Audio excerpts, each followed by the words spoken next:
দর্শক আমন্ত্রণ জানাচ্ছি রূপসী বাংলা টেলিভিশনের নিয়মিত প্রতিবেদনে। চাঁপাইনবাবগঞ্জের গোমস্তাপুর উপজেলার শেষ সীমান্ত বেগপুর কায়েমপুর এলাকার আদিবাসীদের শ্রী শ্রী রঘুনাথ পূজা উদযাপন হয়েছে।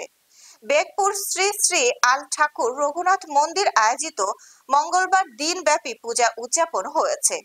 বিস্তারিত দেখুন শাহরিয়ার শাহাদাতের প্রতিবেদনে। পূজা উপলক্ষে পার্শ্ববর্তী জেলা বিভিন্ন উপজেলা থেকে দর্শনার্থীদের আগমন হয়। স্থানীয় ও দর্শনার্থীরা জানান, এই পূজা বহু বছর আগে থেকে হয়ে আসছে। আমরা এই পূজা ভক্তি উপলক্ষে আমরা উপস্থিত হয়েছি। দীর্ঘ বিশ্বাস নিয়ে যে যার মতন করে ভক্তি করে, বিশ্বাসের সাথে ভক্তি করে আমরা শান্তিতে বসবাস করতে পারি। ভক্তরা আরো বলেন, পূজা উপলক্ষে আমরা শ্রীমত ভাব ভক্তি গীতা পাঠ এবং রামচন্দ্র কিছু অংশ পাঠ হবে, হরিনাম সংকীর্তন হবে। শ্রীয়াল ঠাকুর রঘুনাথ মন্দিরের সভাপতি বাহাদুর কেরকেটা জানান, বহু বছর ধরে এ পূজা হয়ে আসছে। ভক্তরা এই রঘুনাথ পূজায় বিভিন্ন মানত করে। রঘুনাথ মন্দিরের উপদেষ্টা নির্মল গুজব বলেন, আমরা বাপ দাদার আমল থেকেই দেখে আসছি, এই পূজা উদযাপন হলে মানুষের বিশ্বাস এ এলাকার কোনো বালাই মুসিবত হয় না। তাই বিভিন্ন জেলা উপজেলা থেকে ভক্তরা রঘুনাথ পূজায় আসেন। আমাদের সিঙ্গাপার 3 পাথা নিয়ে আমরা চলাচল করলে আমাদের কোনো প্রকল্প আমরা ছিল না। এই জায়গাতে আমরা সাপার থানা ভালো থাকি না মানামাসি করার জন্য।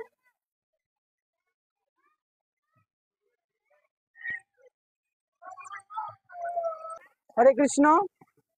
আজ মহাতি বেগপুর আলী ঠাকুর মন্দির প্রাঙ্গণ শ্রী শ্রী রঘুনন্দন লক্ষণ ভোজ আবির্ভাব তিথি, শ্রীরামের যে আবির্ভাব তিথি উপলক্ষে যে এই অনুষ্ঠান করতেছি, এই আলী ঠাকুর এখানে শ্রীমদ্ ভাগবত গীতা পাঠ, ভগবান রামচন্দ্রের কিছু অংশ পাঠ হবে, হরিনাম সংকীর্তন হবে। কিছু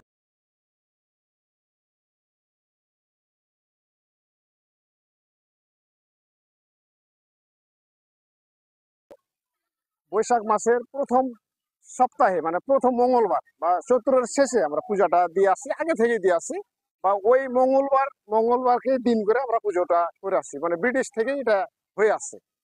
তো আমার দাদারাও জানে না যে কখন থেকে এটা হয়ে আসছে। তো ওভাবে পরস্পর আমরা করেই আসছি। তো এখন পর্যায়ক্রমে দেখে দিন দিন আমাদের এই ভক্ত বৃন্দগুলো বেড়েই চলেছে।